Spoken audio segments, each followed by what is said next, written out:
Welcome everybody. Thanks for joining us for once again another exciting video on Trechoro.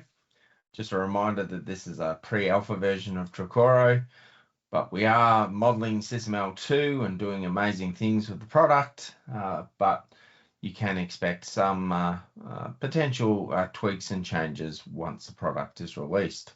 My name's Scott Hebbard. It's great to join you today. And today we're looking at creating part definitions for a vehicle.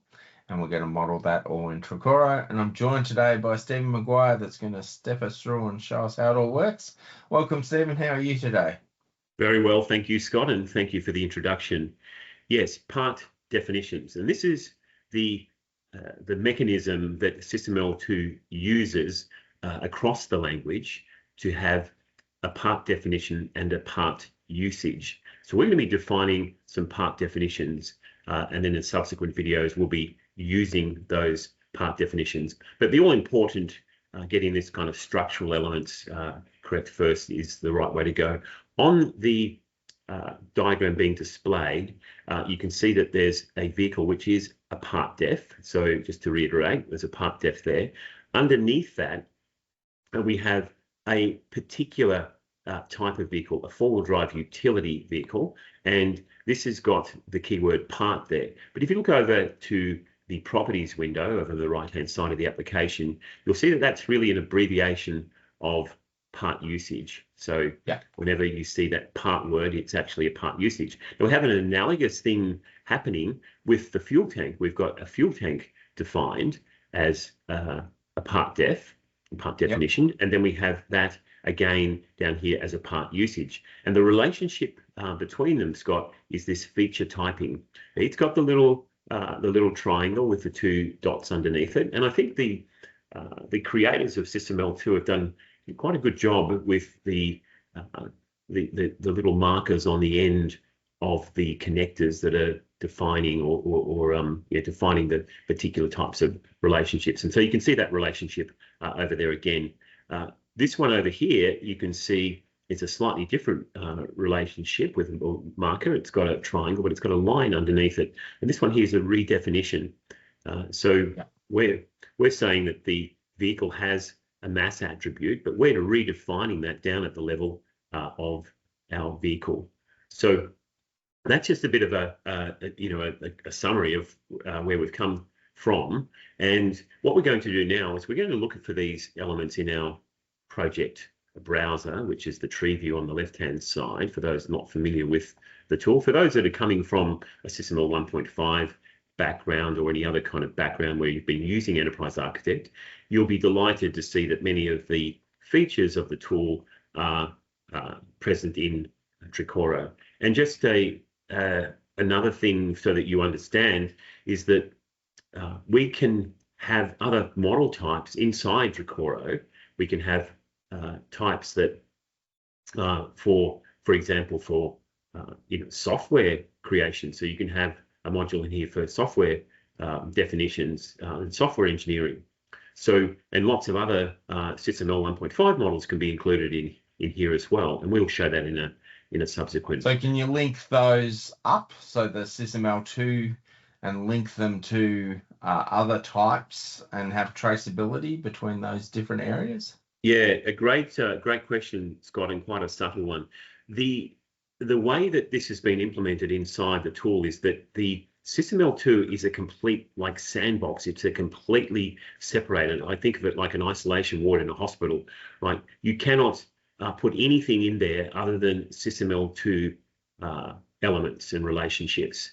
Packages. So that's the way that works, completely isolated. And so you couldn't put, if you had a software component for the vehicle, for example, you couldn't put that into this model, into these diagrams, into the SysML. What you can do is move, or not move, but reference some of the SysML2 elements inside your SysML 1.5 model. So that gives you the traceability that you're looking for without the contamination of the SysML2, which is pristine and completely, completely isolated environment. But you get you get the best of every world. You get to be able to create SysML 1.5 models and have them, have them inside the same repository. You can create software models. You can create mind map diagrams, Kanban diagrams. So you really do get the best of both worlds. Yeah. Absolutely, Scott. So look, let's make a start. What we can do here quickly is we can select the part vehicle there, the part definition. We can use this little icon in the project browser here to find where that is, and it's under our part definition. That's where we'd expect it to be. So we've got and some example projects. I've started one here for a hovercraft as well. We've got a sample vehicle model, and so we've got our definitions. And as I said, this all works the same way. So we've got action definitions, enumeration definitions, item definitions, requirement definitions. We're going to be working on part definitions today. So if we think about our vehicle, in my mind, the next big thing that we would want to put in to our vehicle is an engine. Let's get this this vehicle moving along. So I'm going to open my toolbox up there, and I'm going to put a part definition in there. So I'm going to just drag that from the toolbox, and I can just drop it there, and I'll just come over here and call it engine. Now, this is with a capital letter. So we've got our engine there. Let's put a few more things in. Our engine has likely to have cylinders in it, internal combustion engine that we're defining. So looking for the part definition again, we'll drop that in, and we'll go cylinder there. Yep. And notice these are all in the singular. They're not plurals, even though our engine will most certainly have multiple, multiple things. So let's give this some other things that we need to put in here.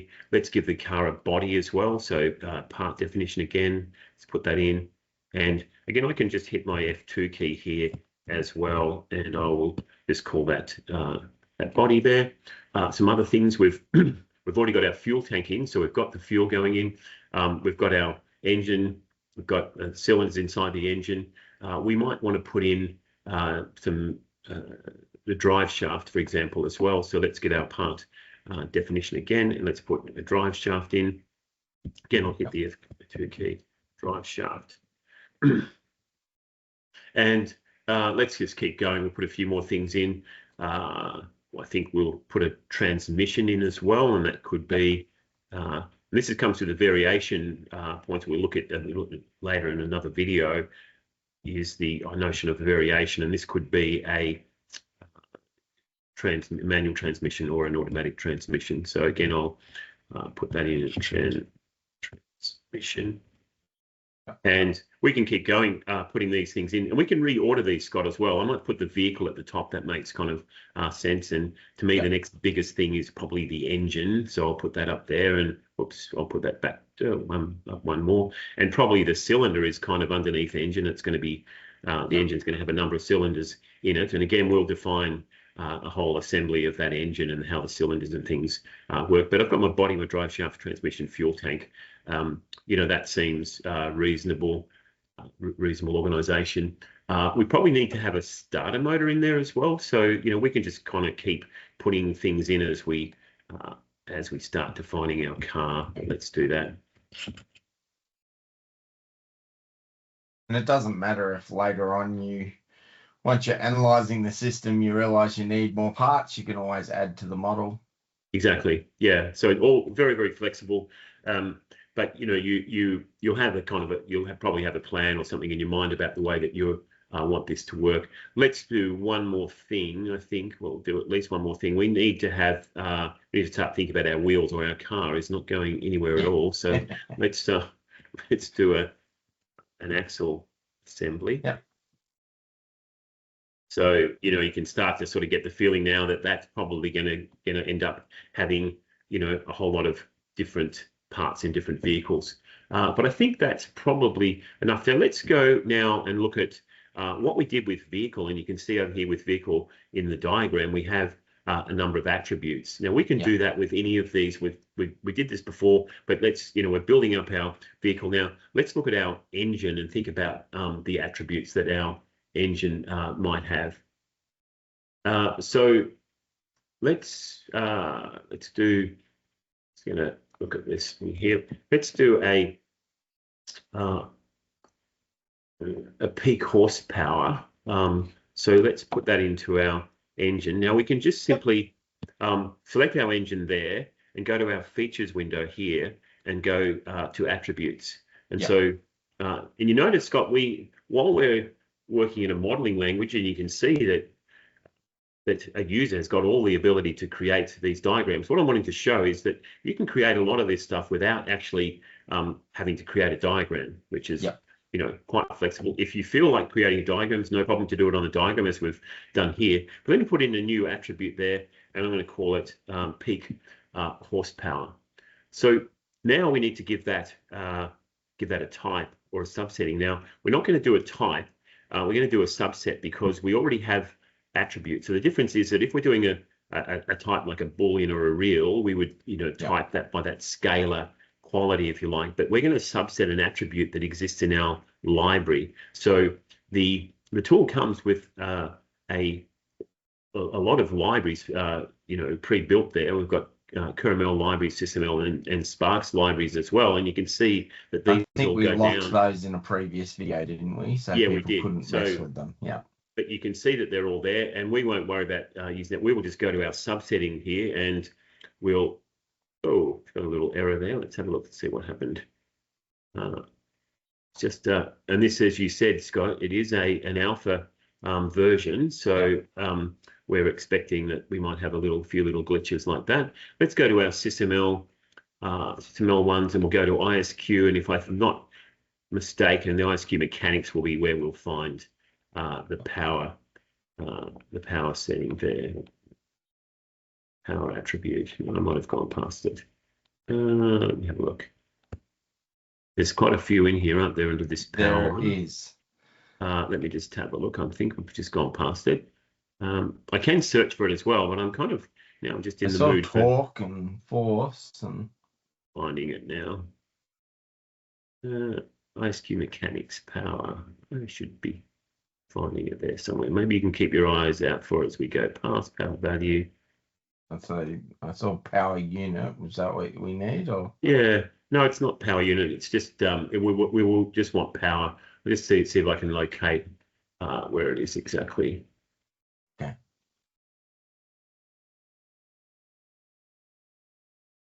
Look. So there are a lot of these things in the library. It is under mechanics, and it is just called power. So let's just see if we can find it.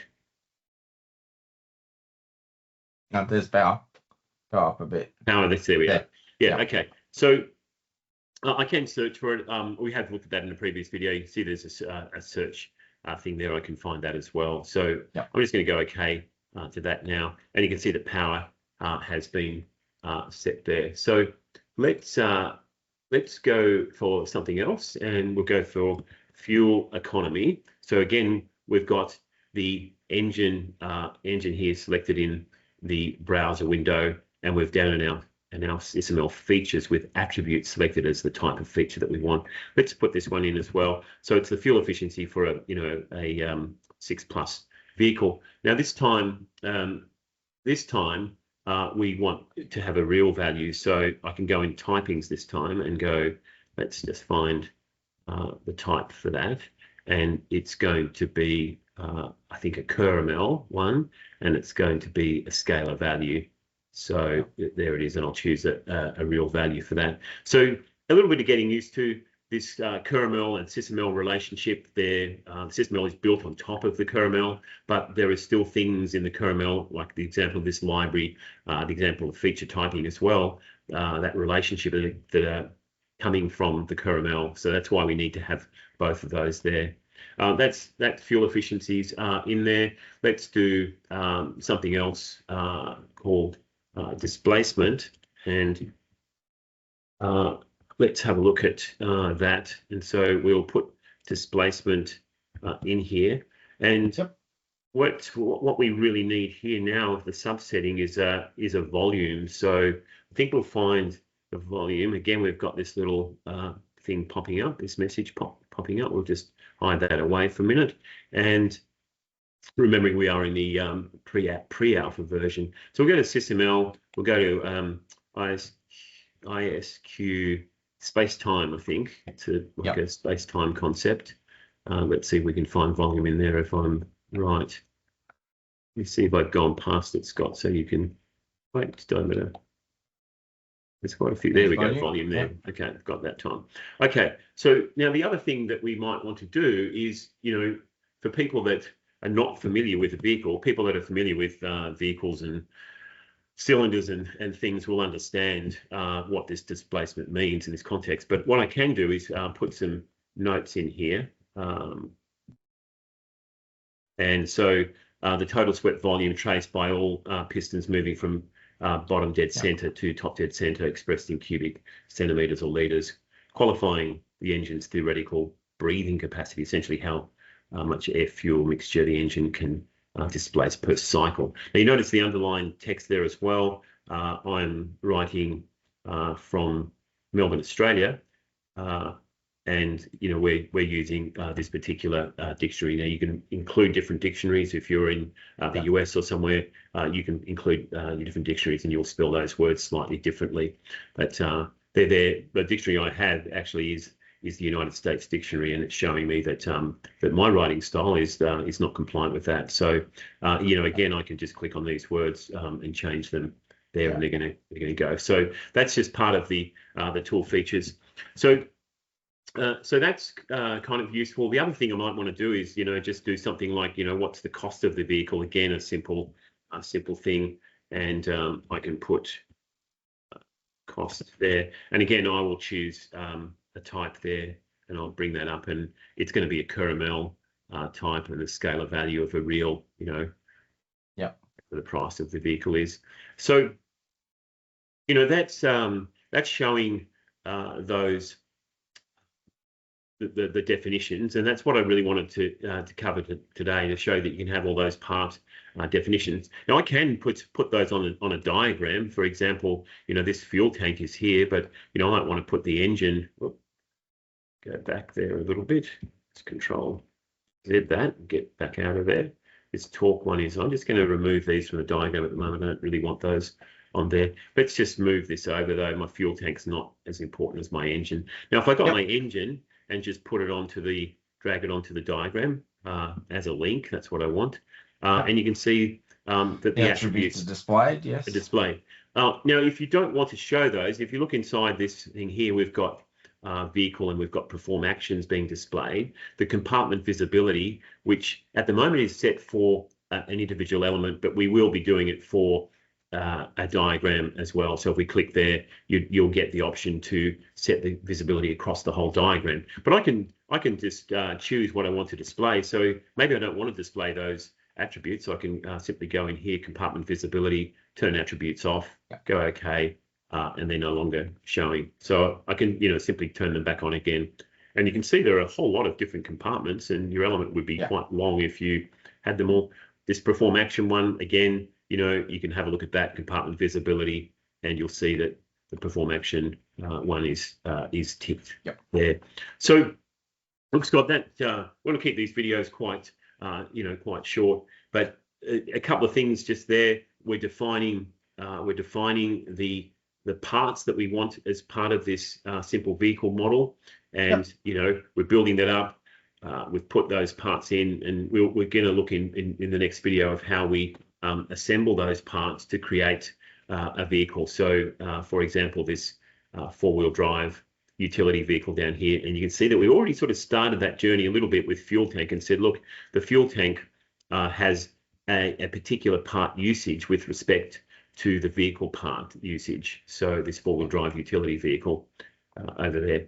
So look, that's it, Scott. Like I said, we'll keep these brief, and let's keep the ball rolling, doing some more videos. Excellent. Thanks, Stephen. It's been great to see Trechoro today. It's good to see that you can add attributes to the element in the browser without having to necessarily draw it in the diagram. We had a look at typings and subsettings, and it was great to see how quickly it is to build up various part definitions for our vehicle. For our audience, please feel free to look at sparksystems.com for more information about Trechoro and our other products, and you can visit the Spark Systems YouTube channel if you want to see some of the previous videos and see how all of these things come together. And as always, thank you very much, Stephen, for showing us the exciting product that is Trechoro. Always a pleasure, Scott.